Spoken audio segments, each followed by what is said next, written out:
Here's a little unboxing video of exactly what I made for these art journals. So it's just going to come in a paper envelope, and you get two pieces. You get the art journal itself, which I will give you a full peek through of that, and then you'll get this envelope which contains all of the paper scraps you will need for the book. So I will show you that as well, but let's get into the book. We have a ribbon closure, which is bound straight into the spine, so it will stay nice and secure even as many times as you untie or tie it. I have designed a floral pattern for the end pages here. There are two signatures in the book, and each signature begins with a piece of artwork under a translucent sort of page. You can draw on this page and then leave this one how it is. You can color the top page and leave this one how it is. You can leave this page blank or just put your name on it and then color this page or whatever you want to do. I included a lined page in every single one of these books because I personally like to keep an index, but you can write whatever you want there. And then for each signature we have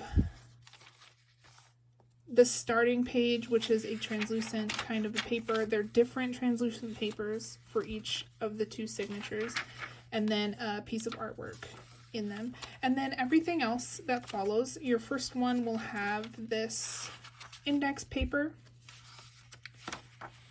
and then everything else in the book is just different kinds of drawing paper and different kinds of textures and colors for you to create on. So I have some vellum type paper. This one is a craft sheet. This one is a hand-dyed drawing paper.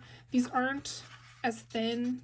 These are 90-pound drawing paper. They're a lot thicker than regular printer paper. This one is actually a cardstock sheet. All of the books have some of those in there, so you could even do some, watercolor or whatever on there. Even this paper is not just regular printer paper, it's thicker. I wanted to fill the book with nice paper so that you could draw and not really worry about your different materials. This one is a textured watercolor paper. And then some of them have also just fun little sheets like this, which you can create a pattern on or write on or just draw straight over. And that's what you're getting inside the book. And then you also have this envelope. So in here, I put scraps of every piece of paper that comes with your art journal. So each art journal has different paper in there. They are very similar. Every journal comes with the same two pieces of art paper, artworks in the signature. So it has the same floral theme throughout. It has the same floral cover sheet or book end, but it's a different color to match the theme of the journal.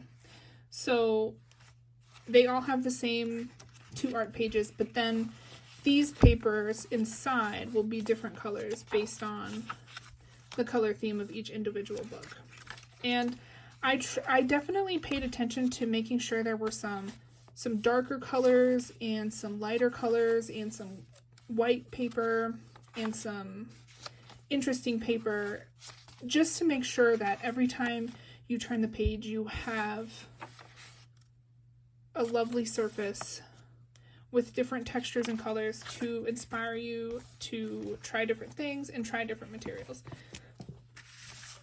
That's kind of where these scraps come in. So since every book has its own different pages, I'm including these envelopes with all of these scraps. So what you can do with these scraps is you can use them to test your art materials. So if you want to try watercoloring on this page here, you can grab your scrap out of the pile, out of the envelope, and you'll be able to test that out on the scrap page. Another thing you can do with these is, if you're using this book for writing, or if you want to have more of a collage style art journal, you can use these papers to create a title or create a border, or even if you draw something or write something in here and you don't want everyone to see it, or you just plain don't like it, you can use these to cover that part up and try again. You can also just cut these and make little tabs to go on the end of the pages to mark some of your favorite pages. You can use some of the translucent ones over a drawing that you make to sort of add maybe a title or some notes about what you were going through in that. So I just included all these papers, and you can use them however you like to use them. There are over 100 scraps. This is exactly what you're going to get. You're going to get scraps that match exactly the paper that are in the journal that you buy, and there are a lot of them. I made sure that there were multiple options for each sheet, and most of them are just little strips like this, but there are a few larger sheets as well in there, and that includes the art. I just kept the edges that I trimmed off of this art when I bound it into the book, and you'll get to keep these as well. So if you want to test out if your markers or pencils or whatever work on this paper to color in or create on top of it, you have that available. You can also use this as, you know, a start to a new page, and then maybe draw off of there or anything you want to do. So that's what I have, and I hope you all are inspired. I hope that you love this book as much as I love them. I think they turned out very, very, very well.